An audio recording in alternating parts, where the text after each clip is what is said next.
Bismillahirrahmanirrahim. Assalamualaikum warahmatullahi wabarakatuh.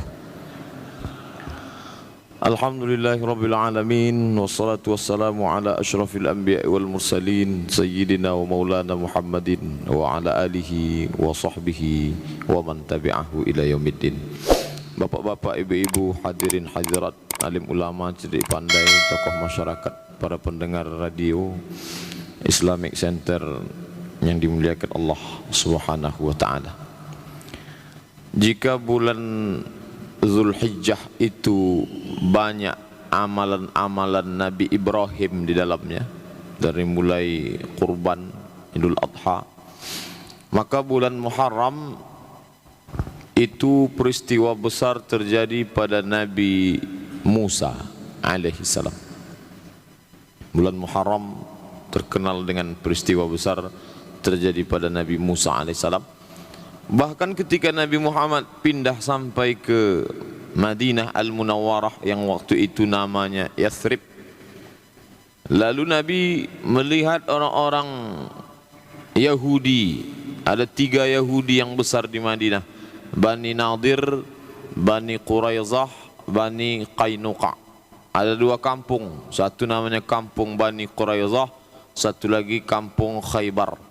Makanya ada slogan Khaybar, Khaybar, ya Yahud, Jaishu Muhammad sawfa ya'ud. Ini ketika orang Islam menyerang Khaybar, kampung Yahudi. Waktu itu hubungan masih baik, karena orang Yahudi belum lagi melakukan tindakan yang dilarang Allah SWT, bermusuhan dengan kaum muslimin. Dilihat Nabi, mereka menahan makan dan minum. Lalu Nabi bertanya, "Ma hadza? Ada apa ini hai orang Yahudi? Kenapa kalian tidak makan dan tidak minum pada hari ini?" Lalu kemudian orang Yahudi itu menjawab, "Hadza yaumun salihun." Ini hari yang baik. Najjallahu fihi Musa. Hari ini Allah Ta'ala menyelamatkan Nabi Musa. Fasamahu. Lalu Nabi Musa menahan makan dan minum karena bersyukur kepada Allah SWT. Lalu kemudian kami pun ikut menahan makan dan minum, mengikuti langkah Nabi Musa alaihissalam. Maka kemudian apa kata Nabi? "Ana ahaqqu bi Musa minkum." Aku lebih berhak terhadap Musa daripada kalian. Apa makna ucapan Nabi ini? Karena aku dan Musa sama-sama Nabi, Rasul, utusan Allah SWT. Ana ahaqqu bi Musa minkum. Aku lebih berhak terhadap Musa daripada kalian. Fasamahu wa amara bi siyamihi. Lalu Nabi pun melaksanakan puasa dan memerintahkan kaum muslimin untuk melaksanakan puasa. Maka bulan Muharram ini adalah peristiwa besar terjadi. Bahkan ketika peristiwa itu sudah berlalu berabad-abad lamanya, Nabi Muhammad tetap melaksanakannya, dan kita pun juga ikut melaksanakannya. Sudah kita lewati beberapa hari yang lalu, tapi kita masih berada di bulan Muharram, bulan yang dimuliakan Allah Subhanahu wa ta'ala. Bapak dan Ibu yang dimuliakan Allah, Musa itu diperkirakan hidup 1436 sebelum Masehi, sebelum Nabi Isa alaihissalam. Sedangkan Nabi Muhammad itu 571. Jadi kalau 1436 tambah 571 lebih kurang hampir 1900 sekian tahun. Apa maknanya? Jarak antara Nabi Musa dengan Nabi Muhammad 1900 sekian tahun. Tapi peristiwa yang sudah terjadi 1900 tahun yang lalu itu tetap dikenang. Ini dalil boleh mengenang peristiwa yang terjadi puluhan, ratusan, ribuan tahun yang lalu. Pada saat yang sama momennya diulang kembali.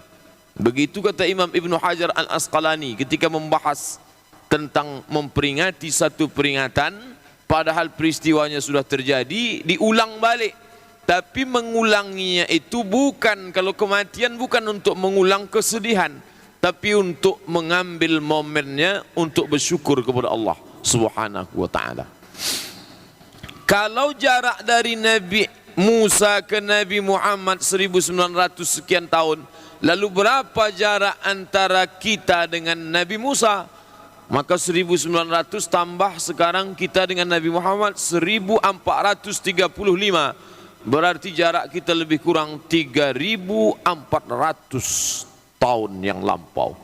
Bapak Ibu yang dimuliakan Allah Subhanahu wa taala, Nabi Musa mengalami peristiwa yang tidak dialami oleh kebanyakan orang. Dia lahir di saat yang sangat genting. Kenapa dikatakan genting? Karena Fir'aun bermimpi, dalam mimpinya dia tengok ada anak kecil laki-laki yang menarik mahkota kerajaannya. Lalu kemudian dia pun mengkonsultasikan itu kepada dukunnya. Hai dukunku, menurut engkau apa makna takwil dari mimpiku ini, anak kecil ada menarik mahkota? Maka kata dukun Fir'aun, ini ada anak kecil yang akan lahir dan nanti kelak kalau dia dewasa dia yang akan merebut kekuasaanmu hai Fir'aun. Lalu bagaimana caranya? Maka kata dukunnya, kalau begitu engkau razia semua anak kecil yang lahir, lalu kemudian potong mereka, habisi, matikan mereka hidup-hidup. Inilah yang diabadikan oleh Allah Ta'ala dalam Al-Quran. Apa kata Allah? Yuzabbihuna abna'ahum. Mereka menyembelih anak laki-laki dalam keadaan hidup. Wa yastahyuna nisa'ahum. Sedangkan yang nisa, yang perempuan dibiarkan hidup. Apa makna di balik ini? Walaupun sudah 3400 tahun yang lalu, tapi tradisi berkonsultasi dengan dukun tetap terjadi sampai saat ini. Khususnya para pemimpin. Fir'aun mengeluarkan keputusannya, pembantaian anak kecil itu kronologinya karena bisikan dukun. Zaman sekarang orang tak menyebutnya dukun. Pakaiannya pun tidak macam dulu, dukun seram, berkumis tebal, bercincin banyak. Tidak. Pakai dasi, pakai jas. Namanya sudah berubah. Kalau ditanya, itu dukun kamu? Tidak. Siapa itu? Penasehat spiritual. Bapak Ibu yang dimuliakan Allah SWT. Apa maknanya? Zaman berubah, musim berganti, tradisi tak ada yang berubah. 3400 tahun yang lalu, apa yang dilakukan Fir'aun dulu itu juga dilakukan orang sekarang. Makanya dalam hadis Nabi dikatakan, man atakahinan, siapa yang datang kepada dukun, fasaddaqahu bima yaqul, percaya kepada ucapannya, ada dua hukuman. Yang pertama, falam tuqbal salatuhu arba'ina yauman, tak diterima salatnya 40 hari. Dalam hadis yang lain disebut, man atakahinan, siapa yang datang kepada dukun, fasaddaqahu bima yaqul, percaya ucapannya, faqad kafara bima unzila ala Muhammad, maka kafirlah dia terhadap apa yang diturunkan kepada Nabi Muhammad. Maka memperingati Musa bukan sekedar memperingatinya dengan puasa, tapi juga mengenang peristiwa perjalanan sejak dia masih bayi sampailah dia mati menghadap Allah Subhanahu wa ta'ala. Kalau zaman Nabi Musa, Fir'aun itu yang datang ke dukun. Zaman Nabi Muhammad, man atakahinan, siapa yang datang. Zaman kita lebih canggih, lebih hebat.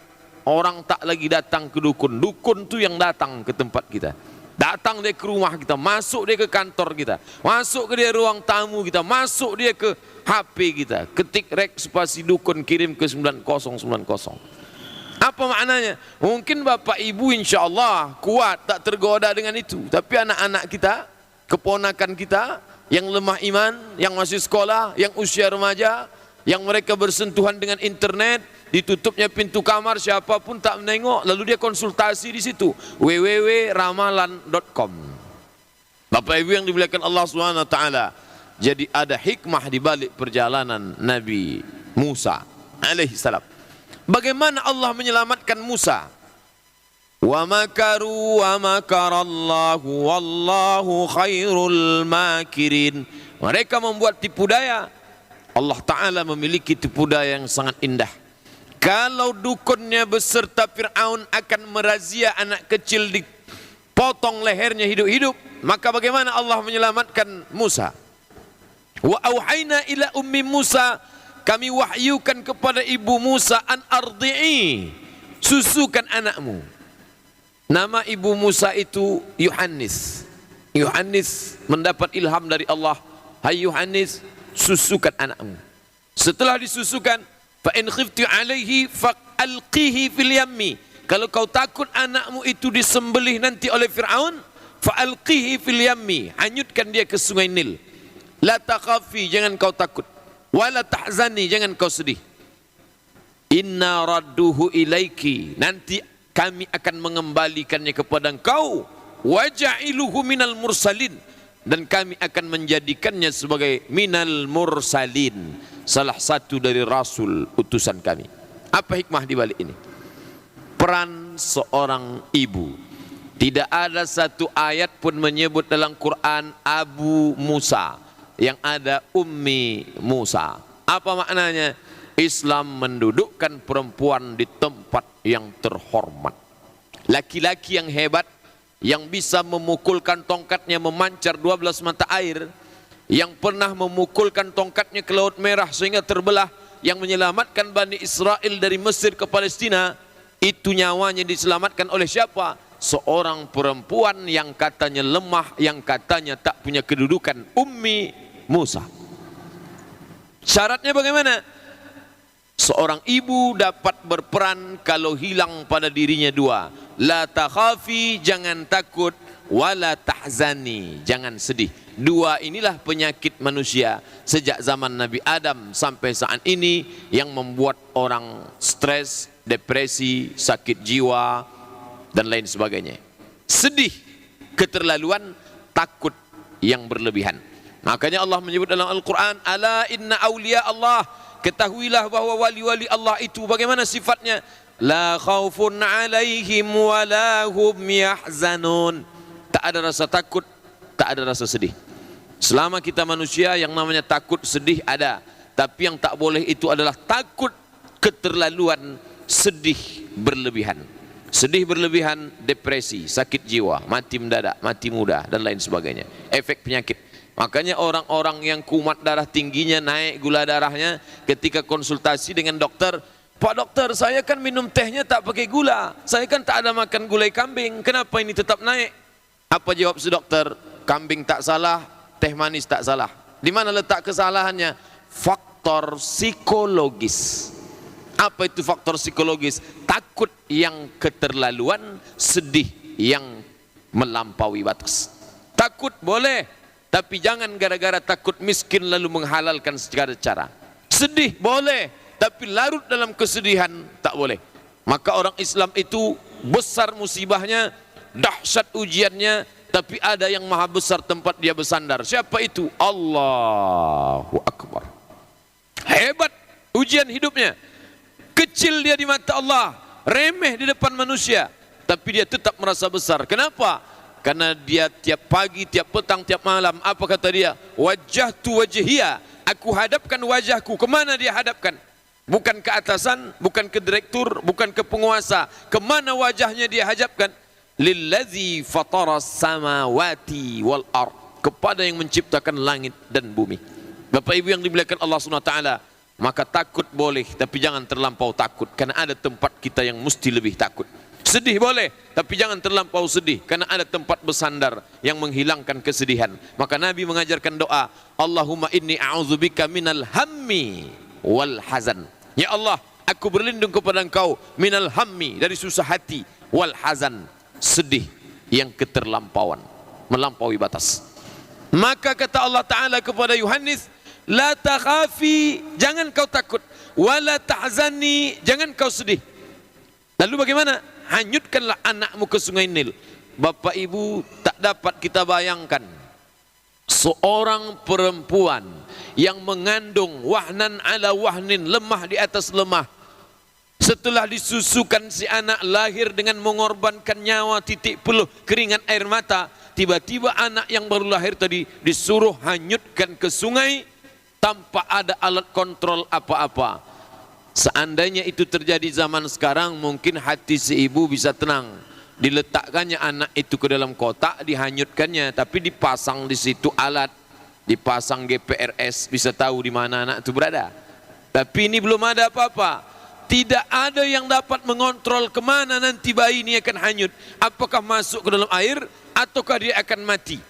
La takhafi, jangan kau takut, wala tahzani, jangan kau sedih.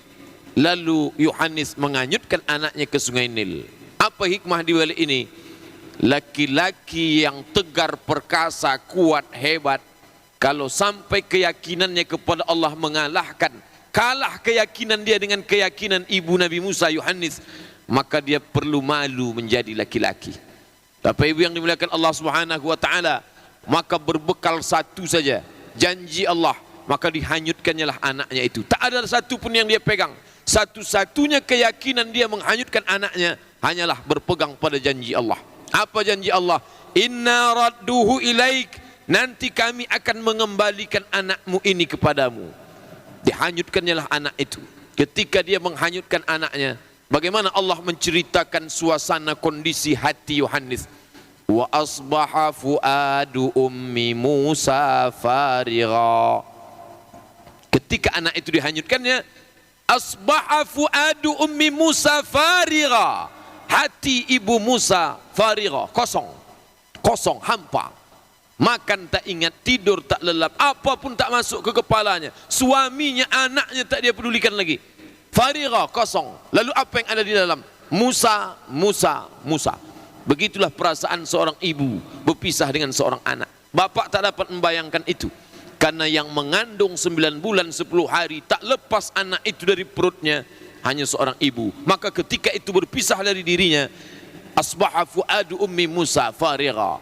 Lalu kemudian bagaimana Allah mengembalikan? Allah sudah berjanji, nanti kalau kau hanyutkan, ku balikkan anakmu ini kepadamu. Bagaimana cara Allah mengembalikannya? Indah. Dihanyutkannya anak itu ke tempat pemandian Asyah di tepi sungai Nil. Asyah, istri Fir'aun.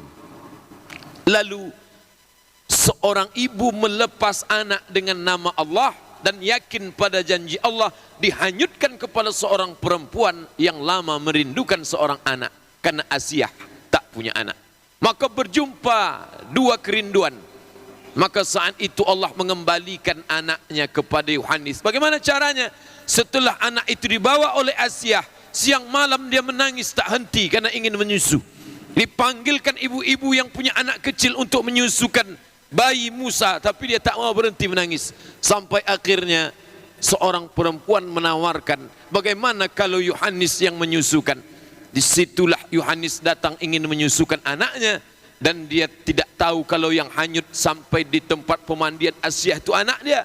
Dia hanya merasa bahwa saya akan mendapatkan anak walaupun bukan anak kandung. Tapi begitu dia tengok seorang ibu, tentulah kenal bagaimana bentuk wajah bayinya. Maka saat dia lihat, maka dia hanya dapat mengatakan, inilah janji Allah ketika aku akan menghanyutkan Musa ke sungai Nil.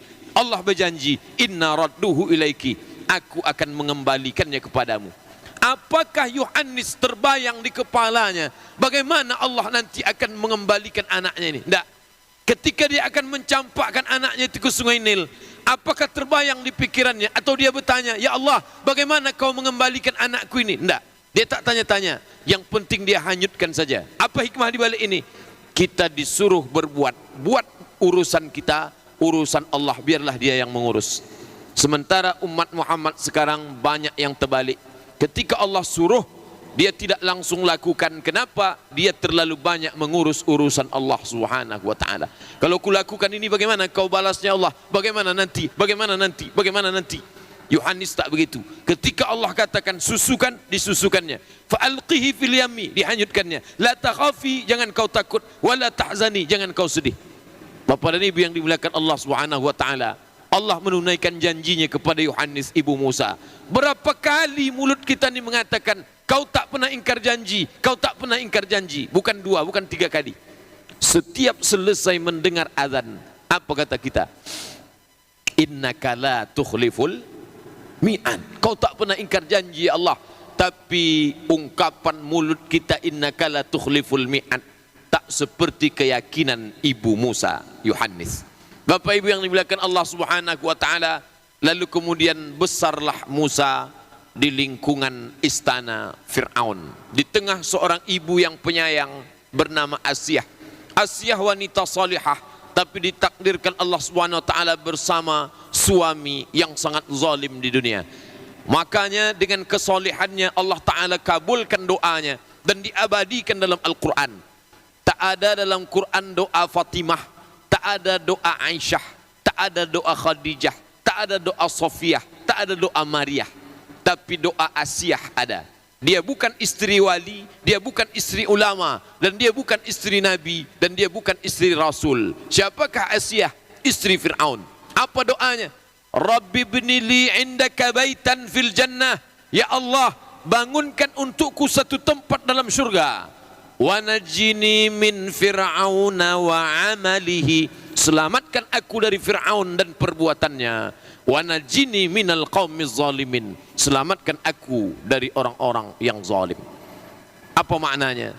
Seorang perempuan yang tetap istiqamah dan dia tetap dengan keimanannya, maka itu ujian hidup dia, tapi dia tetap beramal saleh. Keinginannya untuk mendapatkan anak dikabulkan Allah, walaupun anak itu bukan lahir, bukan dia dapat dari sperma Fir'aun. Dia dapat justru seorang nabi, anaknya nabi, yaitu Musa alaihissalam. Dan dibangunkan Allah untuknya satu tempat di surga. Kenapa? Karena kesabarannya. Walaupun perempuan punya hak. Kalau laki-laki menceraikan namanya talak. Kalau perempuan minta cerai namanya khulu'. Perempuan punya hak untuk menggugat suaminya kalau tidak sesuai dengan tuntunan Al-Quran Sunnah. Suami pemabuk, peminum khamar, pecandu, pezina, setelah dinasihati tak mempan juga, maka perempuan boleh mengajukan. Tapi kalau karena miskinnya dia tetap menjaga keimanannya, lalu ada perempuan yang minta cerai, maka bergoncang arasy. Ketika perempuan meminta cerai bukan karena tuntunan syar'i, maka bergoncang arasy. Tapi kalau dia sabar, maka kesabarannya diambil pelajaran kesabaran Asiyah istri Fir'aun. Jadi kalau ibu-ibu dapat level bapak yang model tak sampai macam Fir'aun, satu tingkatlah di bawah Fir'aun, sabar-sabarlah sedikit. Insya Allah dengan kesabaran itu, walaupun di tangan ibu ada hak kuasa untuk membatalkan pernikahan, namanya khulu'. Kalau laki-laki tolak. Bapak dan ibu yang dimuliakan Allah Subhanahu wa taala, besarlah Firaun, besarlah Musa di lingkungan Firaun. Makan cukup, pakaian cukup, tempat tinggal istana, kedudukan apalagi karena anak angkat Firaun. Tapi ada satu yang menggelisahkan hati orang beriman. Apa dia? Orang beriman tidak boleh merasa tenang, cukup makan, cukup pakaian, cukup tempat tinggal, tinggal di istana, dikelilingi oleh orang-orang yang hebat. Ada satu yang menggelisahkan Musa. Apa itu? Menengok ketidakadilan. Orang Bani Israel diperlakukan sebagai budak hamba sahaya. Bahkan banyak yang mati ditindas oleh Fir'aun. Ini model tipe manusia beriman. Jadi kalau ada orang beriman zaman sekarang, yang penting saya makan, yang penting tidur lelap, yang penting rumah bagus, yang penting kendaraan cukup, masalah orang susah itu bukan urusan saya, itu bukan orang beriman. Orang beriman tak boleh hatinya merasa nyaman dengan kemapanan pribadi. Dia harus ikut susah menengok kesusahan orang lain. Itulah yang membuat Musa tak bisa tidur dalam istana Fir'aun. Apa yang membuat dia bisa tak tidur? Bukan karena susah, karena dia kaya. Bukan karena dia tak punya kuasa, karena dia tinggal di rumah penguasa. Apa yang membuat Musa tak nyaman? Menengok ketidakadilan. Makanya dalam Islam diajarkan laisa bil mu'min, tak diakui iman seseorang. Siapa orang yang tak diakui iman? Allazi yabitu syab'anan, orang yang bisa tidur pulas lelap. Wajaruhu ila jambihi ja'i'un, tetangga di dekat rumahnya kelaparan. Zaman sekarang, kalau zaman dulu orang masih bisa mendengar suara erangan tetangganya, mengerang tetangganya di rumah, sebelah rumah, lalu dia datang. Kenapa mengerang? Demam, ini obat. Kenapa mengerang? Tak makan, ini beras. Zaman sekarang orang tak bisa mendengar erangan tetangganya. Kenapa? Karena temboknya setinggi mata memandang. Zaman sekarang orang tak bisa menjalin silaturahim. Kalau dulu assalamualaikum, waalaikumsalam, masuk pak. Zaman sekarang kita ucapkan salam tak ada jawaban.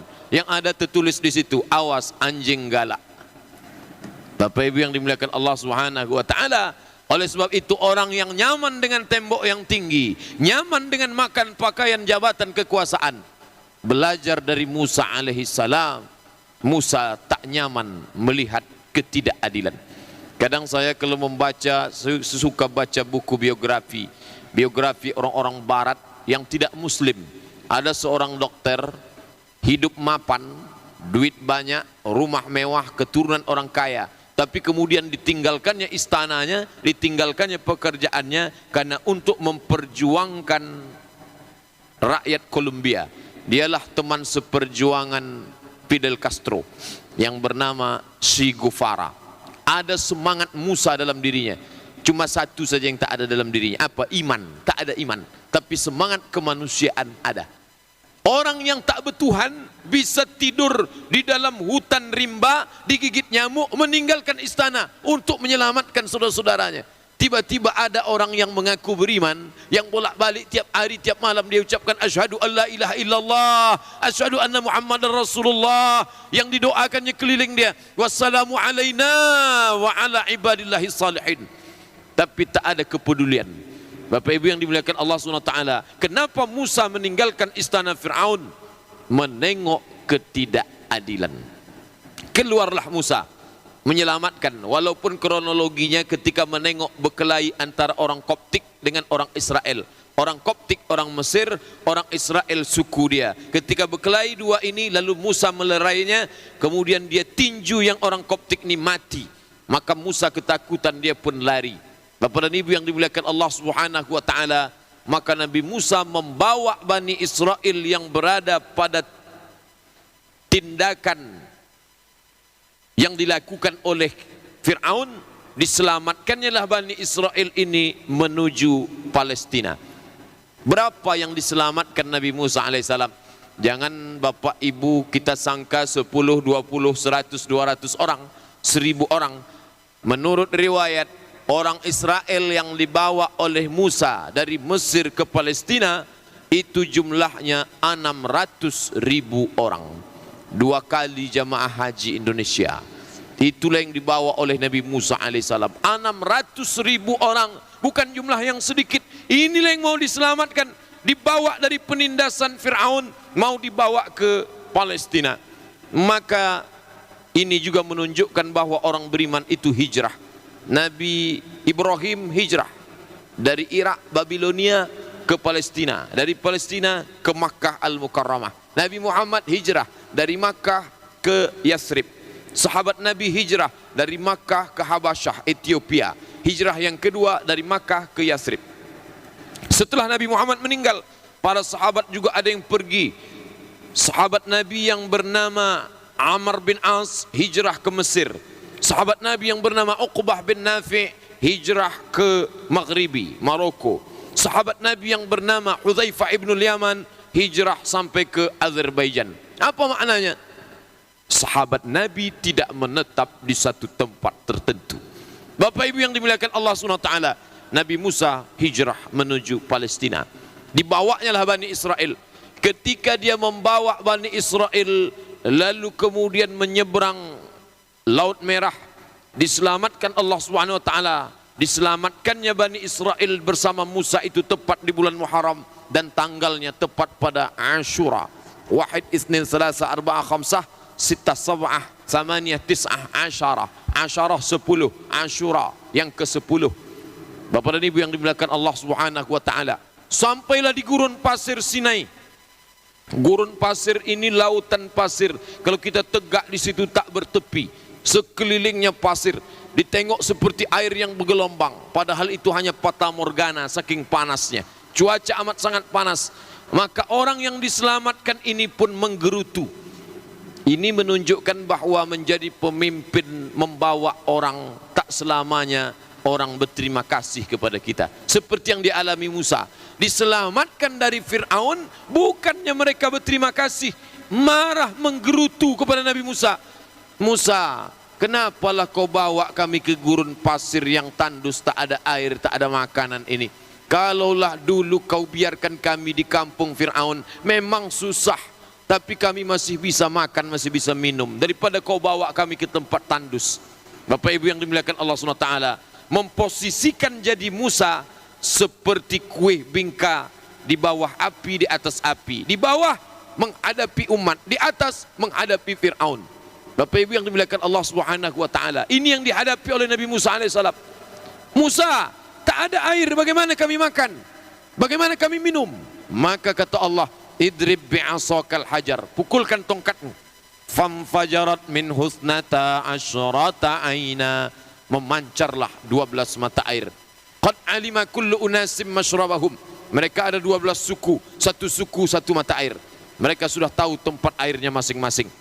Saat ini kalau Bapak Ibu pergi ke Mesir dibawa tur, 12 mata air itu sudah tertutup sebagiannya, tapi 2 lagi masih ada, yang lain tertutup pasir. Yang disebut sebagai mata air namanya Uyun Musa, mata air Musa alaihissalam. Makan bagaimana? Kami mau makan ya Musa. Maka Nabi Musa berdoa kepada Allah, ya Allah, turunkanlah makanan. Kami kepanasan Musa, tak ada pokok kayu. Maka dinaungi dari atas awan. Apa kata Allah menceritakan dalam surat Al-Baqarah? Wa zallalna alaihimul ghamama, kami naungi mereka dengan awan. Wa anzalna alaihimul manna wassalwa, kami turunkan makanan manna dan salwa. Dari atas ditutupi awan, di bawah memancar mata air, makanan manna wassalwa. Andai kitalah bersama Musa waktu itu, kita akan mencium tangan Musa, kita akan memeluk Musa. Terima kasih Musa, kau sudah menyelamatkan kami dari Fir'aun. Kau sudah berdoa kepada Allah, awan menutup. Kau sudah berdoa kepada Allah, air memancar. Kau sudah berdoa kepada Allah, turun manna dan salwa. Tapi apa balasan Bani Israel kepada Musa? Apa kata mereka kepada Musa?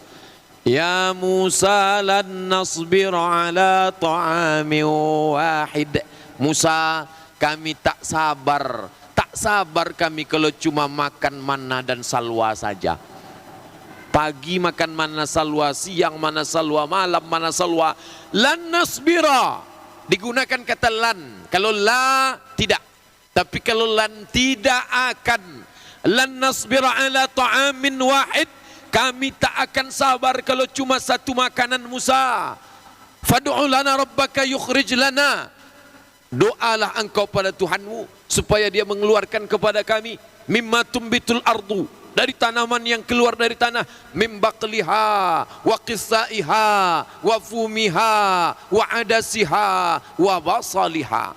Kami minta baqliha sayur, wa qissaiha timun, wa fumiha bawang putih, wa adasiha kacang adas, wa basaliha bawang merah. Maka menengok permintaan ini, apa kata Allah SWT? Apa kata Allah menegur Bani Israel? Atastabdiluna alladhi huwa adna billadhi huwa khair. Kenapa kalian minta makanan yang bermutu rendah, padahal sudah dikasih makanan dari sorga? Mana wasalwa diturunkan, tiba-tiba mereka minta sayur, minta timun, minta bawang putih, minta kacang adas, minta bawang merah. Padahal bawang putih, bawang merah termasuk makanan yang dilarang Nabi untuk dimakan. Kalau sudah dimakan datang ke masjid tak boleh. Man akala sauman, man akala basalan, siapa yang makan bawang putih, siapa yang makan bawang merah, fala yaqrabanna, jangan ikut dekat solat bersama kami. Karena bau bawang putih, bawang merah mengganggu orang solat tak khusyuk. Maksudnya orang Arab dulu dimakannya bawang itu mentah, tidak gosok gigi langsung ke masjid, sehingga tak khusyuk orang sebelah. Adapun yang sudah gosok gigi bersih tak masalah. Itulah kenapa dalam hadis disebut, laula an asyqa ala ummati, kalaulah tak memberatkan bagi umatku, la amartuhum bisiwak, kusuruh mereka bersiwak setiap mau solat, gosok gigi. Untuk apa? Menjaga hilang bau mulut. Ini Bani Israel dikasih makanan yang tak berbau, malah minta sayur, timun, bawang merah, bawang putih, kacang adas. Untungnya mereka orang Israel, andailah orang itu hidup di iklim tropis tempat kita, mungkin yang dimintanya jengkol, petai dan segala macam. Coba Bapak Ibu bayangkan, apa maknanya? Menolong Bani Israel sama seperti maaf cakap kasar, layak tak layak diucapkan. Menolong Bani Israel seperti melepaskan anjing terjepit. Bukannya berterima kasih, malah meminta yang tidak-tidak. Tapi Nabi Musa tak marah. Apakah mengamuk Nabi Musa? Apakah ditinggalkannya Bani Israel? Nah, dia tetap berjalan. Dibawanya Bani Israel ini, yang penting sampai ke tujuan Palestina. Lanjut perjalanan. Ketika dilanjutkan perjalanan, mereka melewati sekelompok kaum. Apa yang dilakukan kaum ini? Kaum penyembah berhala, menyembah patung, menyembah batu, menyembah makhluk. Maka saat itu apa kata Bani Israel? Ya Musa, ij'al lana ilahan kama lahum alihah. Buatkan kami Tuhan seperti Tuhan mereka. Bapak Ibu yang dimuliakan Allah SWT, saya selama menyampaikan tausiah ke Rokan Hulu, belum pernah lagi jamaah tegak, Pak Ustadz, buatkan saya Tuhan macam Tuhan yang ada di sana. Belum ada lagi. Sejahat-jahatnya orang kita, paling-paling kalau dia tak setuju, angkat tangan, pulang permisi. Atau dia tak datang sama sekali. Tapi Bani Israel tidak. Ya Musa, wahai Musa, ij'al lana ilahan, buatkan untuk kami ini Tuhan, kama lahum alihah, seperti Tuhan mereka. Minta Tuhan yang nyata, yang bisa ditengok. Bahkan dalam ungkapan lain lebih kasar dan lebih serius daripada itu. Apa kata mereka? Ya Musa, wahai Musa, lan, digunakan kata lan, tidak akan. Kalau la tidak, bisa jadi berubah. Tapi kalau sudah lan, tidak akan. Lan nu'mina, kami tak akan beriman kepadamu hatta narallaha jahrah, sampai kami menengok Allah itu jahrah, nyata. Tak mau dia Tuhan yang tak nampak. Dia mau Tuhan yang jahrah, nyata. Yang bisa ditengok mata, yang bisa dipegang tangan, yang bisa ditangkap panca indera. Tuhan yang tak bisa dipegang tangan, tak bisa disentuh indera, yang tak bisa ditengok mata, maka itu bukan Tuhan. Inilah cikal bakal agama orang modern di zaman dunia. Zaman sekarang ini Bapak sebutlah Tuhan, sebutlah agama, maka setiap agama itu Tuhannya pasti nyata. Agama Konghucu nyata Tuhannya. Kalau tak percaya Tuhannya nyata, pergilah besok ke toko Cina. Nampak di sudut tokonya itu ada. Tuhannya duduk di situ, jenggotnya panjang, kumisnya panjang. Di depannya ada apam, ada nenas, ada jeruk, ada pula rokok daun di situ. Ternyata untuk Tuhan tak berlaku no smoking. Ada situ. Sajen. Tengoklah apa saja namanya. Untuk yang penyembah Buddha Siddhartha Gautama ada. Tuhannya gemuk besar, patung, gundul, kepala botak, pakai baju ihram. Ada. Untuk yang penyembah Yesus Kristus ada juga dalam bentuk Tuhan, dibentukkan patung yang nyata. Tapi Islam tidak. Islam tak mengajarkan itu. Namanya disebutkan. Siapa dia? War-Rahmanur Rahimul Malikul Quddusus Salamul Mu'minul Muhaiminul Azizul Jabbar. Itu namanya. Walillahil asma'ul husna. Allah punya nama-nama yang baik. Fad'uhu biha. Panggillah dia. Makanya kita berdoa, Ya Rahman, Ya Rahim, Ya Dzal Jalali wal Ikram, Ya Fa'alul lima yurid, Ya man idza qada amran innama yaqulu lahu kun fayakun. Nama-nama dia kita panggil. Bagaimana sifat dia? Wa huwa ala kulli syai'in qadir. Bagaimana hebatnya dia? Innama amruhu idza arada syai'an ay yaqula lahu kun fayakun. Bagaimana kekuasaan dia? Lahu ma fis samawati wa ma fil ard. Bagaimana pengetahuan dia? La ta'khudhuhu sinatun wala naum. Allah Ta'ala tidak dibentuk dalam makhluk yang nyata, tak ditangkap dengan panca indera, tapi ditangkap dengan keyakinan. Maka syarat menjadi seorang muslim mesti yakin pada yang ghaib. Bapak sebutlah apa nama ibadahnya, pasti diawali dengan yang ghaib. Contoh solat, baca Quran. Allazina yuqimuna shalah, orang-orang yang menegakkan salat. Baca ayat sebelumnya. Wallazina yu'minuna bil ghaib, orang-orang yang percaya kepada yang ghaib. Wa yuqimuna shalah, baru dia menegakkan salat. Yang ghaib dulu baru salat. Puasa, kutiba alaikumus shiyam, wajib kamu puasa. Baca pangkal ayatnya. Ya ayyuhallazina amanu. Iman dulu kepada yang gaib, baru melaksanakan ibadah. Kalau orang tak percaya kepada yang gaib dan dia salat, tak percaya kepada yang gaib, dia puasa, maka tidak akan memberikan efek apa-apa.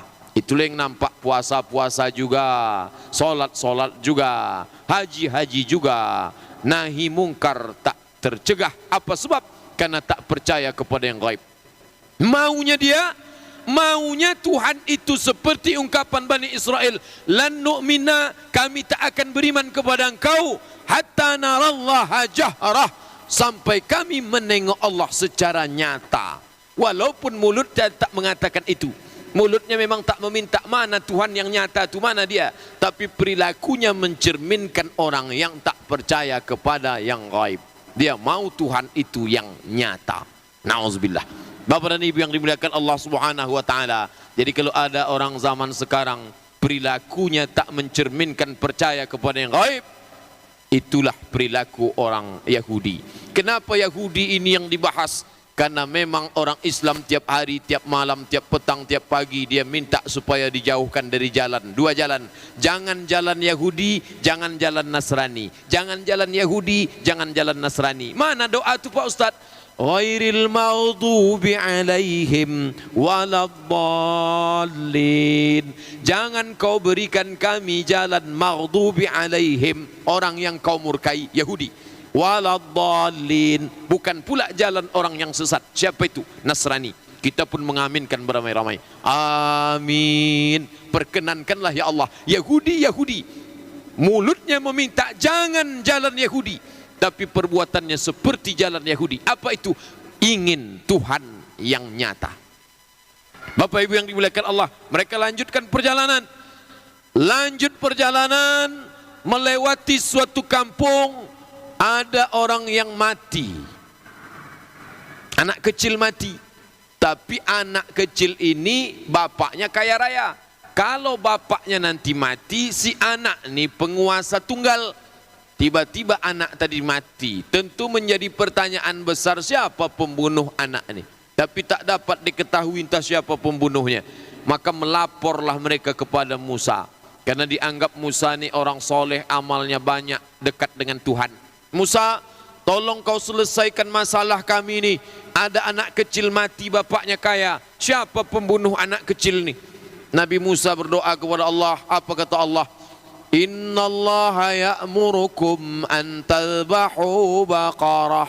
Itulah mengapa surat itu disebut dengan surat Baqarah, lembu. Apa kata Nabi Musa?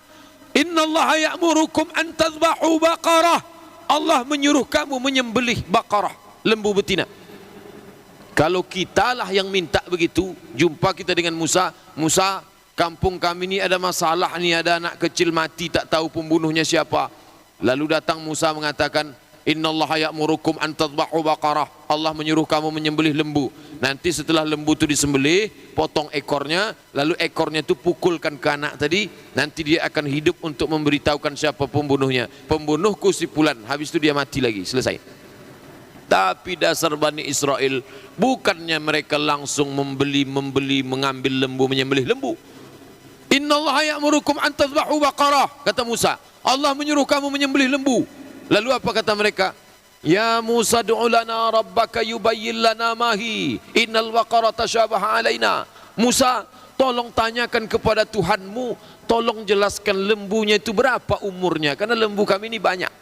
Lembu tua apa lembu muda? Lembu kecil apa lembu besar? Berdoa Nabi Musa kepada Allah, ya Allah, tolong jelaskan bagaimana bentuk lembunya. Apa kata Allah Subhanahu wa taala? La faridu wala bikrun awanum baina dhalik. La faridun, tidak terlalu tua, wala bikrun, tidak pula terlalu muda. Awanun baina dhalik, antara lembu tua dan lembu muda. Faf'alu ma tu'marun, cepat buat. Udah dapat sifatnya dua, lembu tidak tua, tidak muda. Nanti dapat langsung potong. Apa kata Bani Israel? Ya Musa du'u lana rabbaka yubayyin lana ma launuha. Musa, tolong tanyakan Tuhanmu, lembu yang dimaksudnya itu warnanya warna apa? Bapak Ibu yang dimuliakan Allah SWT, Tolong tanyakan Tuhanmu, dia mau lembu yang warna apa? Jenis binatangnya lembu, umurnya tak tua tak muda. Apalagi? Tolong tanyakan warnanya apa. Nabi Musa minta kepada Allah, ya Allah, apa warnanya? Lalu apa kata Allah SWT? Innaha baqaratun safra, lembu yang berwarna kuning. Faqi'ul launuha, tidak terlalu kuning kuat, tak terlalu lemah. Tasurrun nazirin, kalau ditengok orang-orang senang menengok lembu kuning, bersih, tak bercampur dengan warna lain. Sudah dapat sifatnya, lembu tak tua tak muda, kuning, cerah, senang dipandang mata. Mestinya langsung potong. Ditanya lagi, Musa tolong tanyakan, lembunya itu sudah pernah dipakai membajak sawah atau yang belum? Apa maknanya ini? Banyak bertanya bukan untuk mencari ilmu untuk beramal, tapi hanya untuk hobi saja. Ini banyak sifat orang beriman. Bertanya-tanya bukan membawa kepada amal, tapi hanya untuk uji menguji, dan kalau dapat ilmunya untuk diceritakan, tidak membawa kepada amal. Saya walaupun sudah berlalu 3.400 tahun zaman Musa, tetap juga menghadapi model begitu. Dalam satu pengajian datang orang bertanya, Pak Ustadz, tentang mengusap kepala itu bagaimana pendapat dalam mazhab-mazhab? Mazhab Hanafi 1/4 kepala cukup, karena batas Nabi mengusap itu kan, ini 1/4, cukup 1/4. Menurut mazhab Syafi'i maka dia 3 helai pun cukup. Menurut mazhab Maliki mesti semua, karena maknanya wamsahu biru'usikum lil ilsaq, usaplah semua. Jadi yang paling banyak usapannya Maliki, semua kepala. Yang sedang Hanafi 1/4, yang paling sikit Syafi'i, 3 helai pun cukup. Kan jelas itu banyak, sedang, sikit. Ditanyanya lagi, yang 3 helai itu apakah mesti dari ujung sampai ke pangkal atau boleh dari tengah Pak Ustaz? Kalau rambut itu 3 helai, apakah 3-3 itu dari pangkal rambut sampai ke ujung atau cukup dari tengah sampai ke ujung? Ini kan bukan untuk beramal namanya. Mau diuji-ujinya, betul tak ustaz nih atau ustaz ecek-ecek. Bapak Ibu yang dimuliakan Allah Subhanahu wa taala. Maka ketika banyak pertanyaan kepada Nabi, yang pertanyaan itu tak membawa kepada amal, sekedar pertanyaan skolastik yang tak membawa kepada amal, hanya permainan logika akal. Apa kata Allah Subhanahu wa taala dalam Quran menegur? Am turiduna an tas'alu rasulakum kama su'ila Musa min qablu.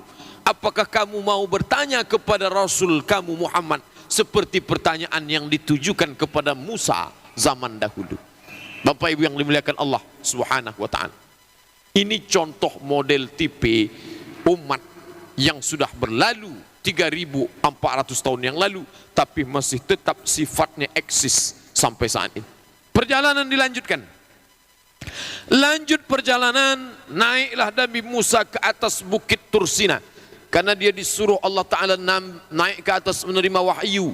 Allah Ta'ala bersumpah demi bukit Tursina, watin wa turi sinin, watini wa zaituni wa turi sinin. Turi sinin, Tursina. Naiklah Nabi Musa ke atas. Ketika Nabi Musa SAW naik ke atas, di situ dia meminta ingin melihat Allah. Kata Allah Subhanahu wa taala, lan tarani, kau tak bisa menengok aku. Tapi kalau kau mau menengok juga, fanzur ilal jabal, tengoklah ke bukit Tursina. Fa in istaqarra makanahu fa sawfa tarani. Nanti kalau kutunjukkan cahaya kebesaranku, kau akan menengok, tapi bukan menengok aku, menengok tanda-tanda kebesaranku. Falamma tajalla rabbuhu lil jabali, ketika Allah menunjukkan kuasanya ke atas bukit Tursina, ja'alahu dakkau, maka Nabi Musa pun pingsan. Wa kharra Musa sa'iqa, pingsan Nabi Musa, hampir mati. Falamma afaqa, ketika dia sadar Nabi Musa dari pingsannya, apa yang diucapkannya? Inni tubtul ana, aku bertaubat ya Allah, tak lagi aku mau minta menengok engkau. Inni tubtul ana, aku taubat kepadamu ya Allah. Apa hikmah di balik ini? Orang yang paling kuat sekuat Musa, bagaimana kuatnya Musa? Sekali tinju mati. Bagaimana kuatnya Musa? ketika orang ramai-ramai mengantri mau mengambil air, maka Nabi Musa menengok, ternyata sumur itu tertutup batu besar. Termasuk 2 anak gadis Nabi Syuaib ikut mengantri. Maka Nabi Musa menggeser batu yang di atas sumur, padahal satu kabilah tak sanggup menggeser. Musa sanggup. Musa kuat tenaganya, naik ke atas bukit Tursina. Tapi ketika menengok kuasa Allah, kharra Musa sa'iqa, maka dia pun pingsan, tak sadarkan diri. Dan ketika dia sadar, apa kata dia? Inni tubtul ana, aku taubat. Apa makna, apa hikmah? Kita tak usah ingin berpikir-pikir, ingin menengok, mencari-cari Allah. Maka dalam ungkapan disebut tafakkaru fi khalqillah, ciptakan saja, pikirkan saja makhluk ciptaan Allah, wala tafakkaru fi dzatillah, jangan pikirkan tentang zat Allah. Fa innakum la tuqaddiruna qadrah, karena kamu tak akan sanggup untuk memikirkannya. Makanya ketika orang berpikir tentang makhluk ciptaan Allah, berpikir tentang langit, berpikir tentang bumi, berpikir tentang ciptaan manusia, disitulah dia akan mengatakan Rabbana ma khalaqata hadza batila. Ya Allah, tidaklah yang kau ciptakan ini sia-sia. Maka anak-anak kita disuruh dia sekolah sains teknologi, mengkaji ilmu astronomi langit, mengkaji ilmu geologi bumi, mengkaji tentang meteorologi dan geofisika, tapi jangan mengkaji zat Allah Subhanahu wa taala. Mengkaji sifat 20, mengkaji tentang sifat Allah, membangkitkan keimanan. Tapi kalau untuk masuk ke dalam, maka Nabi Musa pernah mencoba dan dia jatuh pingsan, hampir saja mati. Bapak dan Ibu yang dimuliakan Allah Subhanahu wa taala, maka Nabi Musa menerima wahyu Taurat. Turunlah Nabi Musa dari atas bukit Tursina, turun ke bawah. Apa yang ditengoknya di bawah selama dia pergi menerima wahyu? Ternyata Bani Israel sudah menyembah lembu yang dibuat oleh Samiri. Patung anak lembu dibuat Samiri. Dibuat Samiri patung anak lembu dari tanah liat, berlobang lehernya. Jadi kalau angin masuk bertiup kencang di gurun pasir, masuk ke lubang yang sempit itu berbunyi dia. Maka suaranya seperti suara anak lembu. Akhirnya mereka menyembah patung anak lembu tadi. Bapak Ibu bisa bayangkan, ditinggal sebentar saja ini umat sudah kacau akidahnya. Padahal selama Nabi Musa di atas itu ada penjaga, ada khalifah penggantinya, yaitu Harun. Nabi Harun ditinggalkannya. Maka saat itu marah Nabi Musa alaihissalam. Bagaimana Allah menceritakan marahnya Nabi Musa? Ghadbana asifa, Musa marah semarah-marahnya. Ditariknya lah jenggot Nabi Harun alaihissalam. Kenapa kau biarkan umat ini menyembah berhala, hai Harun? Aku sudah angkat kau menjadi wakilku untuk menjaga akidah umat ini. Kenapa mereka menyembah patung anak lembu yang dibuat Samiri? Apa kata Nabi Harun? Ya bena umma, wahai anak ibuku. Dia tak mengatakan ya Musa, dia tak mengatakan ya akhi, dia tak mengatakan ya Rasulullah, tapi dia katakan ya bena umma, wahai anak ibuku, karena memang dia saudara kandung. Tapi yang ditengokkan di situ bukan lagi status kenabian, status saudara, hubungan persaudaraan. Ya bena umma, wahai anak ibuku, innal qauma stad'afuni, mereka menekan aku, wakadu yaqtulunani, hampir mereka membunuh aku. Kalaulah aku larang mereka, mati aku dibunuh Bani Israel ini. Wakadu yaqtulunani, hampir mereka membunuh aku. Apa hikmah di balik ini? Bani Israel tak segan-segan membunuh Nabi kalau itu bertentangan dengan kemauan hawa nafsunya. Siapa contohnya? Harun alaihissalam hampir dibunuh oleh Bani Israel. Nabi Musa mengambil tindakan, diusirnya Samiri, patung lembu Samiri dihancurkan, lalu kemudian dia lanjutkan perjalanan. Lalu ketika lanjut perjalanan, maka Nabi Musa pun mendapat wahyu nanti untuk masuk ke Palestina. Kota Palestina itu sudah didirikan tembok keliling. Untuk menembus tembok ini harus dikirim pasukan yang kuat.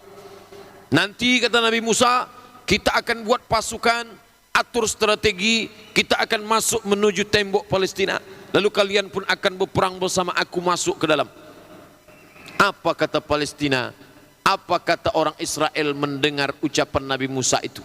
Disebutkan dalam Al-Quran. Idhhab anta wa rabbuka faqatila inna hahuna qa'idun. Idhhab anta, pergilah engkau wahai Musa, wa rabbuka, bersama Tuhanmu, faqatila, berperanglah kalian berdua. Musa, kalau kau mau perang juga, pergilah kau dan Tuhanmu berdua. Inna hahuna qa'idun, kami di sini duduk-duduk saja. Bapak Ibu yang dimuliakan Allah SWT, tak ada ungkapan kurang ajar yang melebihi ungkapan Bani Israel kepada Musa alaihissalam. Idhab anta, pergilah engkau, wa rabbuka, bersama Tuhanmu, faqatila, berperanglah kalian berdua. Inna hahuna qa'idun, kami di sini duduk-duduk saja. Sudahlah diselamatkan, dikasih makanan, dikasih naungan, akan dibawa menuju negeri yang dijanjikan, tapi malah mengatakan pergilah engkau dan Tuhanmu, kami duduk-duduk di sini saja. Itulah kenapa ketika turun ayat-ayat perang, sahabat Nabi itu langsung bangkit tegak berdiri. Takut mereka dikecam Allah seperti kecaman kepada Bani Israel. Memang zaman sekarang kita tidak lagi perang. Walaupun sebagian saudara kita masih perang di Palestina, di Moro, di Patani, tapi untuk lingkungan kita tidak. Tapi jihad kita adalah jihad membangkitkan semangat remaja masjid. Jangan sampai ketika ada saudara kita yang meluangkan waktunya bergerak, Bapak Ibu, mari kita buat program untuk membina remaja masjid.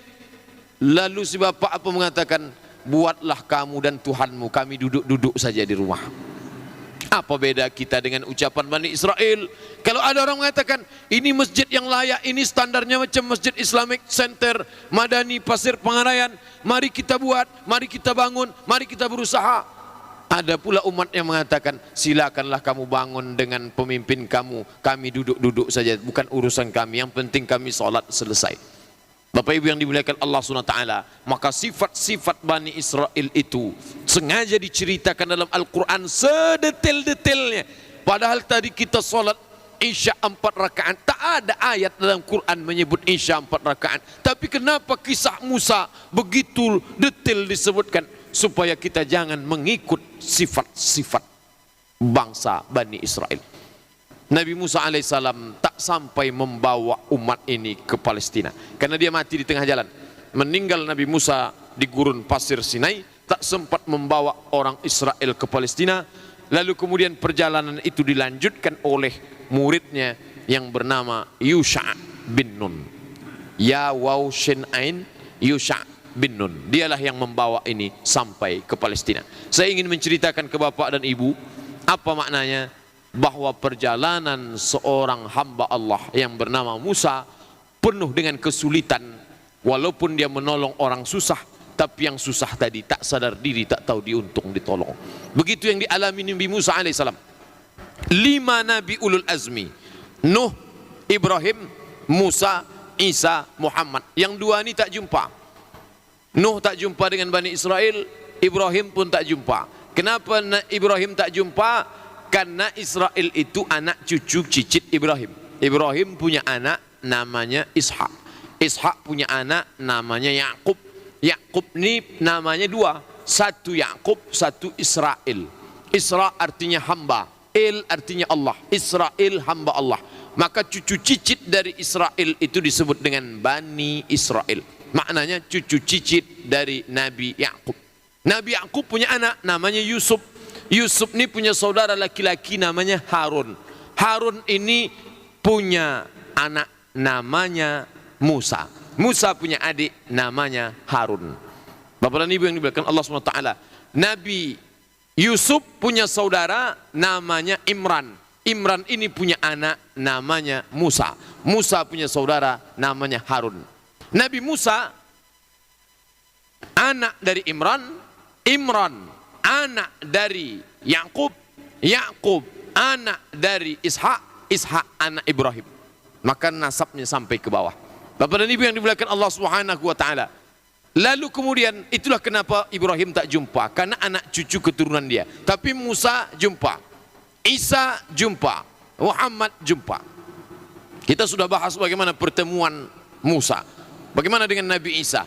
Nabi Isa pun bukan main dibuat oleh Bani Israel. Nabi Isa dituduh sebagai anak zina.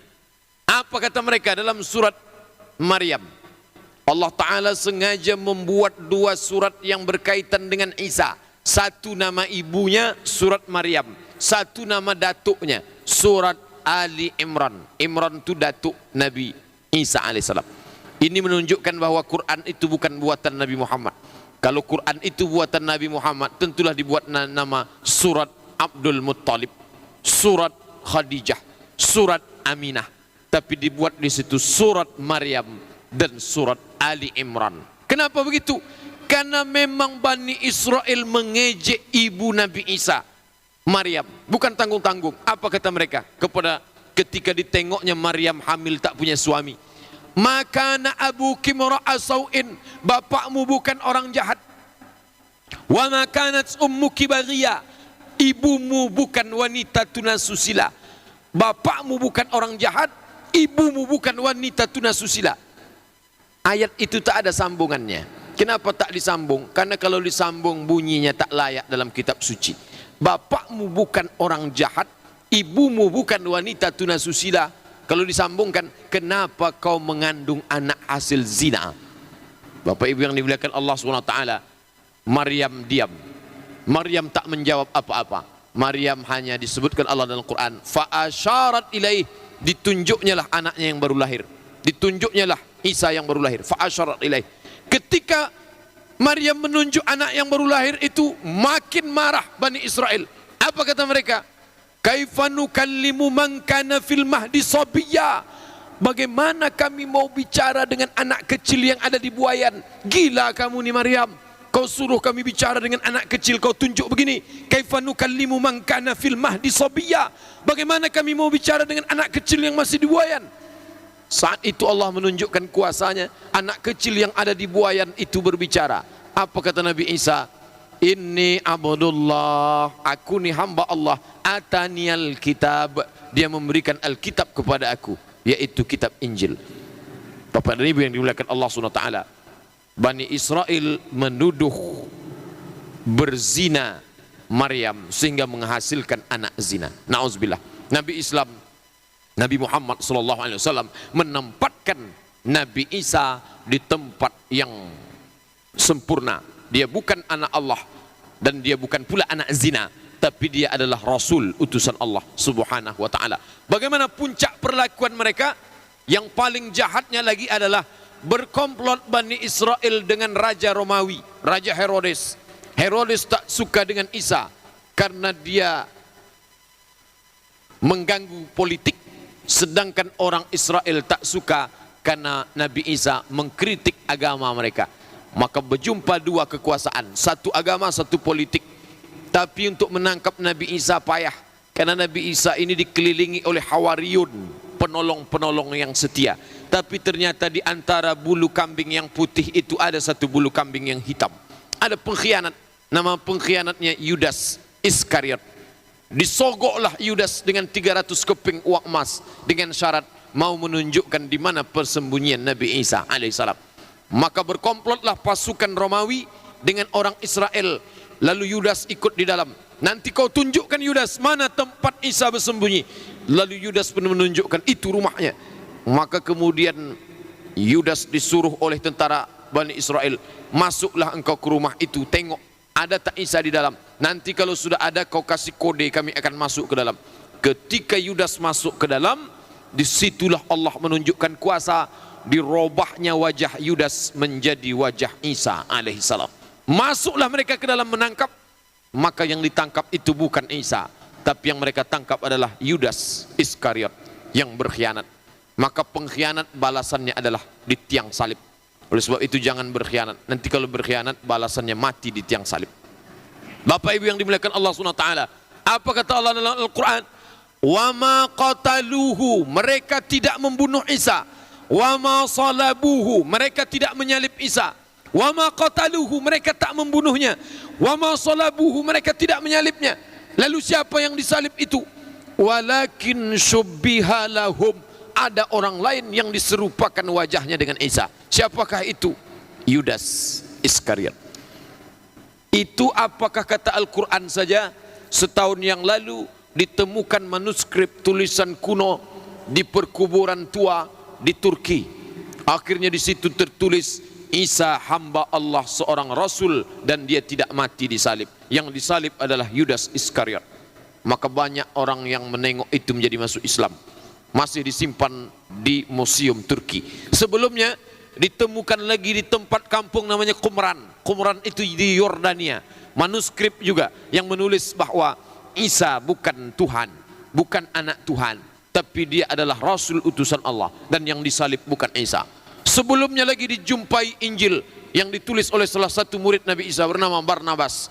Waktu digali makam, nampak Barnabas sedang memeluk Injil. Badannya sudah hancur, tapi Injil itu tak hancur. Ketika dibuka, tertulis manuskrip bahwa tertulis kalimat yang sama, yang disalib bukan Isa, tapi adalah murid yang berkhianat. Maka 3 bukti selain Al-Quran: manuskrip di Turki, manuskrip di Qumran Yordania, dan Injil Barnabas. Yang Barnabas sudah diterjemahkan ke bahasa Indonesia. Bapak Ibu yang dimuliakan Allah Subhanahu wa taala, maka Allah berjanji, sanurihim ayatina, kami akan menunjukkan ayat-ayat tanda kuasa kami. Malam ini kita kaji bagaimana kurang ajarnya Bani Israel kepada Musa, kepada Isa. Yang terakhir, bagaimana dengan kepada Muhammad sallallahu alaihi wasallam. Nabi Muhammad berhadapan dengan Bani Israel, bukan berhadapan jauh, langsung tinggal satu kota. Kalau kita di kota Pasir Pangarayan dengan tetangga ada Melayu, ada Jawa, ada Mandailing, ada Batak, ada Minang, maka Nabi Muhammad bertetangga dengan Yahudi Bani Nadir, Yahudi Bani Quraizah, Yahudi Bani Qainuqa. Dijalinlah perjanjian kerjasama. Nanti kalau datang orang musyrik Makkah menyerang kita, hai Yahudi, Yahudi, Yahudi, bantu aku. Apa kata mereka? Ya Muhammad, kami akan bantu kau. Tapi ketika datang pasukan menyerang, apa yang terjadi? Ditinggalkan mereka Nabi Muhammad, bergabung mereka dengan pasukan Abu Jahal, Abu Lahab, musuh Allah. Maka perang itu disebut dengan perang Ahzab. Ahzab artinya partai-partai. Kenapa begitu? Ada partai munafik, ada partai musyrik, ada partai Yahudi. 3 partai sama-sama menyerang Nabi. Maka perang itu disebut dengan perang Ahzab. Kurang ajar Bani Israel kepada Nabi SAW. Kalah. Dalam peperangan itu sudah pun bertiga, kalah juga mereka. Tak mempan dengan itu, diundang mereka Nabi Muhammad dalam perjanjian damai. Nama kampungnya Khaybar. Ketika diundang, mereka jamu Nabi Muhammad dengan makanan yang enak-enak. Bahkan mereka tanya, Muhammad, kau suka kalau kambing itu yang bagian mananya? Kata Nabi dengan jujurnya, Nabi menjawab, saya yang paling suka bagian kaki depan. Itu suka Nabi. Kalau kita tanya tamu, Pak, Bu, mau minum teh apa kopi? Mau minum susu apa kopi ginseng? Karena kita menghormati tamu. Yahudi Bani Israel bertanya Nabi Muhammad, kau suka daging kambing ini bagian mana? Bukan karena hormat. Ternyata ketika Nabi menjawab, aku suka kaki bagian depan, tujuannya di kaki bagian depan itulah mereka tanamkan racun sebanyak-banyaknya. Sahabat Nabi yang ikut memakan itu mati kontan. Nabi Muhammad ketika masuk ke mulutnya, datang Jibril memberitahu itu racun, dimuntahkannya. Menurut sebagian riwayat, ada air liur Nabi yang sempat tertelan sedikit. Pengakuan Nabi kepada Aisyah, aku mati karena sisa-sisa, terasa sakitnya hai Aisyah, sisa-sisa racun. Maka ulama yang berpendapat bahwa Nabi menelan sedikit racun itu mengatakan Nabi Muhammad mati syahid karena dia diracun oleh Yahudi Bani Israel. Lalu ditangkap perempuan, yang meracun itu bukan laki-laki, perempuan. Ketika ditangkap ditanya, kenapa kamu racun Muhammad? Apa jawab dia? Saya mau menguji Muhammad itu Nabi asli apa Nabi palsu. Bapak Ibu yang dimuliakan Allah, Yahudi orang yang paling jahat di atas muka bumi Allah SWT. Lalu kemudian setelah itu tak mempan perang, tak mempan racun, cara yang paling gaib dengan cara sihir.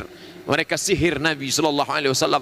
Maka turunlah 11 ayat untuk membatalkan sihir. Qul a'udzu birabbil falaq min syarri ma khalaq wa min syarri ghasiqin idza waqab wa min syarri naffatsati fil 'uqad wa min syarri hasidin idza hasad. Qul a'udzu birabbin nas, malikin nas, ilahin nas, min syarril waswasil khannas, alladzi yuwaswisu fi sudurin nas, minal jinnati wan nas. 11 ayat. Maka terbukalah 11 simpulan tali. Ternyata rambut Nabi mereka ikat dalam simpulan tali, lalu kemudian mereka tiup-tiupkan mantra sihir dalam simpulan tali untuk menyihir Nabi SAW. Itulah yang disebut wa min syarrin nafasati fil 'uqad. Aku berlindung dari kejahatan perempuan nafasat yang meniup-niup fil uqad, dalam simpulan tali. Simpulan tali itu diikat rambut Nabi lalu ditiup. Jadi kalau ada orang sekarang masih suka meniup-niup, itu masih ada titisan Bani Israel dalam dirinya. Tapi maksudnya meniup sihir, simpulan tali sihir. Kalau meniup api supaya jangan membesar, itu memang disuruh kita, bukan kesalahan. Bapak dan Ibu yang dimuliakan Allah Subhanahu wa taala, maka sudah kita bahas. Lalu apa hikmah di balik itu? Supaya kita berhati-hati, supaya jangan ikut perilaku Bani Israel. Memangnya ada orang ikut ya? Nabi mengatakan la tattabi'unna sunnata man kana qablakum. Kamu akan ikut tradisi orang sebelum kamu. Shibran bi shibrin, sejengkal demi sejengkal. Awalnya sejengkal, setelah sejengkal zira'an bi dhira'in, satu hasta. Pertama sejengkal, lama-lama sehasta. Lalu kemudian hatta law dakhalu juhra dabbin, andai mereka masuk ke dalam lubang biawak, la dakhaltumuhu, kamu pun ikut juga masuk. Lubang biawak yang kecil yang tak ada orang masuk karena biawak menggigit, masuk Yahudi itu ke dalam, kamu pun akan ikut juga. Apa maknanya?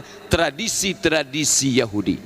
Banyak orang sholat, ikut pengajian, pakaiannya busana muslim, tapi ketika giliran menikah resepsi Yahudi Nasrani. Cara menikah, cara hidup, cara makan. Bahkan kalau tak ikut itu dianggap tak gaul, dianggap aneh. Zaman sekarang kalau ada anak muda tidak pakai foto-foto bersama berpeluk menikah, dianggap ini aneh. Padahal itu tradisi Yahudi dan Nasrani. Oleh sebab itu mari kita kembali kepada tradisi Islam. Salah satu tradisi Yahudi mengadukan keluh kesahnya ke dinding ratapan. Namanya wall, letaknya di Palestina, di Israel. Kita tak menyebut Israel karena itu tanah Palestina yang dijajah Israel. Wall, dinding ratapan. Disitulah mereka meratapkan keluh kesahnya. Memang orang Islam tidak mengadukan nasibnya ke dinding ratapan, tapi keluh kesahnya diadukannya ke dinding ratapan. Namanya wall Facebook. Kenapa tak disebut itu halaman? Padahal mestinya halaman, bahasa Inggris page, halaman. Tapi dibuat di situ wall. Kenapa dinding? Karena yang membuat itu orang Yahudi. Maka dia ingin orang Islam ikut juga meratap di dinding. Bukan di dinding yang ada di Palestina, di dinding Facebook. Oh kalau begitu kami hapus semua akun FB kami Pak Ustadz. Enggak, tetap pakai. Tapi jangan dibuat untuk mengadu, keluh kesah, curhat, tak boleh. Kalau untuk buat papan pengumuman pengajian boleh. Hadiri tausiah hari Rabu ketiga boleh. Tapi kalau sampai mengadukan keluh kesah di situ, banyak juga orang Islam yang sholat puasa tapi mengadunya ke dinding ratapan di Facebook. Suami mengadukan istrinya pagi-pagi sebelum berangkat ke kantor sudah diadukannya istrinya ke dinding ratapan Facebook. Pahit betul kopi istri saya pagi ini, diadukannya ke dinding ratapan. Nanti siang makan pedas mengadu sekali lagi. Lebih banyak mengadu ke wall Facebook daripada mengadu kepada Allah Subhanahu wa taala. Oleh sebab itu kata Nabi, andai masuk ke dalam lubang biawak, kamu pun akan ikut juga di dalamnya. Kita pakai dia sebagai alat boleh, karena Nabi memakai parit Khandaq waktu perang Khandaq. Itu tradisi dari orang Persia, boleh. Tapi kalau dipakai dia untuk yang baik, tapi kalau dipakai untuk yang tak baik, maka kita ikut tradisi orang lain. Bapak dan Ibu yang dimuliakan Allah Subhanahu wa taala, itulah kaji kita malam ini. Intinya adalah supaya kita tidak mengikuti tradisi Bani Israel. Bukan sekedar puasa Asyura, bukan sekedar mengenang Musa, tapi mengambil pelajaran dari perjalanan Musa alaihissalam. Terima kasih atas segala perhatian. Mohon maaf atas segala kesilapan. Ada hal-hal yang ingin Bapak Ibu tanyakan, kita bahas dalam tanya jawab. Tak perlu takut bertanya karena tadi pertanyaan kepada Musa. Terima kasih. Wassalamualaikum warahmatullahi wabarakatuh. Baik hadirin yang kami hormati sekalian, lebih kurang 1 jam 10 menit yang pengajian kita sampaikan oleh Al-Ustadz ini tadi. Kepada Bapak, Ibu-Ibu yang ingin bertanya, Tapi bagaimanapun sudah dibatasi oleh Ustaz ini, agar kita tidak terkesan sebagai pengikutnya Nabi Musa, kita bertanyalah pada yang betul-betul kita tidak ketahui. Jangan ada yang ingin mencoba-coba Ustaz kita ini. Ustaz kita ini memang sudah tahu dia itu. Kami silakan Bapak Ibu. Assalamualaikum warahmatullahi wabarakatuh. Waalaikumsalam warahmatullahi wabarakatuh. Ini kayak Bapak itu tadi bukan kayak mencontoh umatnya Nabi Musa ya Pak ya. Ini memang betul karena saya tidak tahu. Ini tentang sholat. Ada yang bilang kalau kita mau sholat tidak perlu baca lapas sholat, maksudnya usolli. Ada yang bilang harus diucapkan. Itu menurut Pak Ustadz macam mana hukumnya tentang itu? Yang kedua, dikatakan bahwa orang yang dalam keadaan safar tidak wajib sholat Jumat. Tapi bagaimana hukumnya kalau kita pas dalam safar itu kita berhenti pas waktu zuhur, udah dapat waktu Jumat, ada masjid, bolehkah kita ikut di tempat orang lain itu Jumat atau tidak? Itu aja Pak Ustadz. Assalamualaikum warahmatullahi wabarakatuh. Waalaikumsalam warahmatullahi wabarakatuh. Dua pertanyaan. Yang pertama, kalau kita mau sholat, apakah kita lafazkan niat sholat itu atau tidak? Dalam hadis Nabi hanya melafazkan niat haji. Labbaik Allahumma hajja. Aku menyambut panggilanmu untuk melaksanakan haji. Adapun puasa, salat, Nabi tidak lafazkan. Lalu bagaimana pendapat ahli fiqih, fuqaha tentang hukum melafazkan niat? Maka kita bukalah fikih perbandingan mazhab yang ditulis oleh Syekh Abu Bakar Al-Jazairi, namanya Al-Fiqhu Alal Madzahibil Arba'ah, fikih versi 4 mazhab.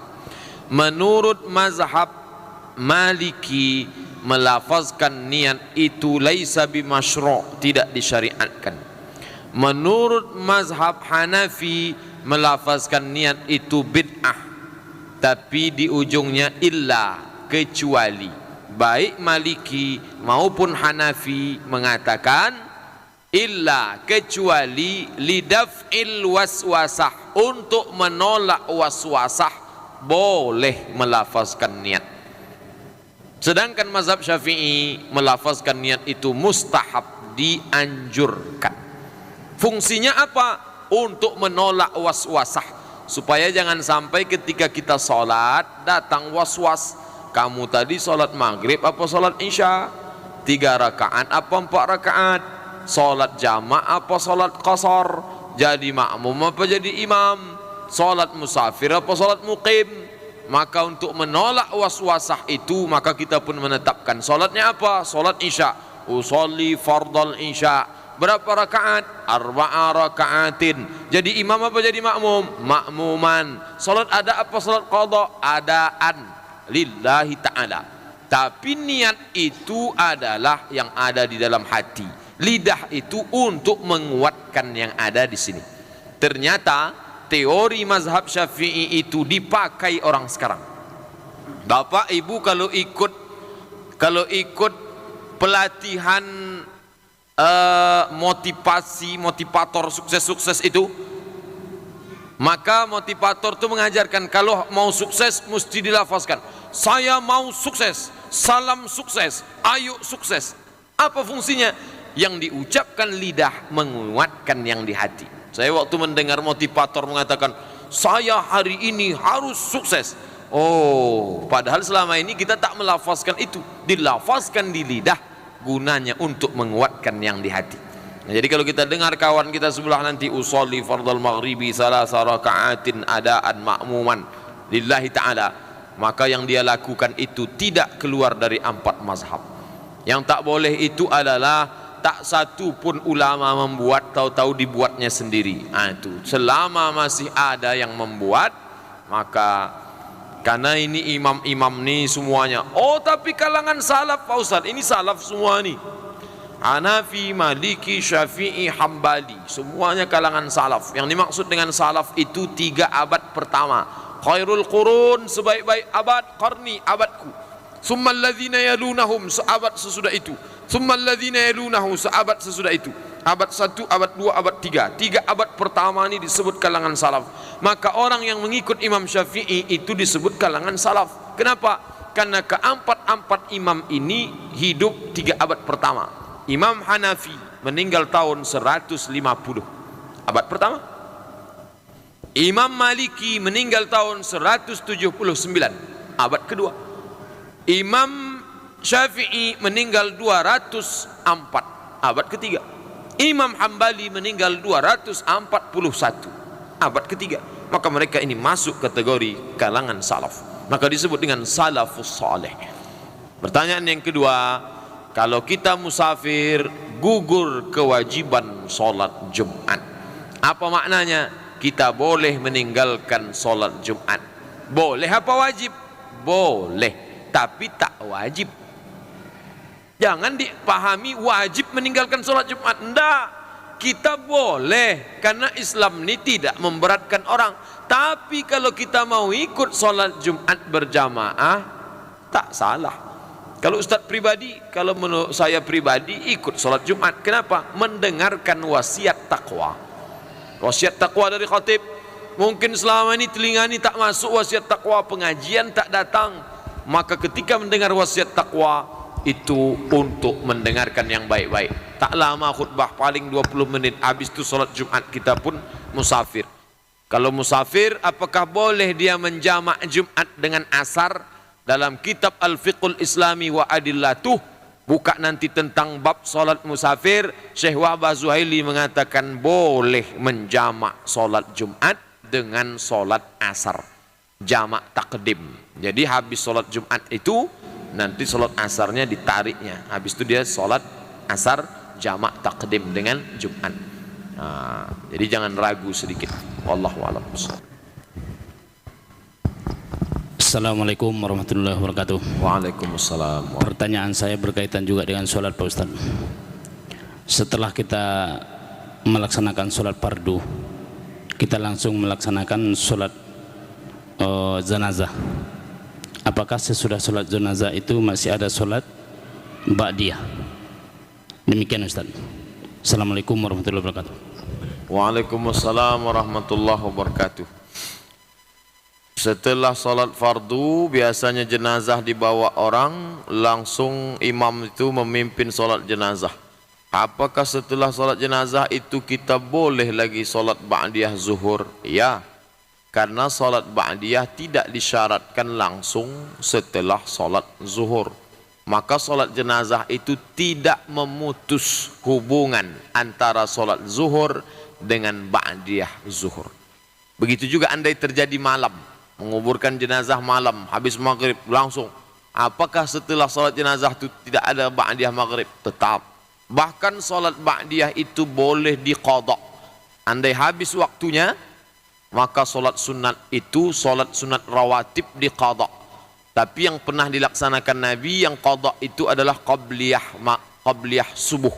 Diqadha Nabi sallallahu alaihi wasallam. Maka yang lain itu kalau mau diganti diqadha boleh, tapi berdasarkan qiyas, diqiyaskan kepada Nabi mengqadha qabliyah subuh. Misal datang kita ke masjid, datang muazin langsung qamat, qad qamatis salatu qad qamatis salah, langsung salat subuh. Sementara kita mau salat qabliyah subuh, kapan melaksanakannya?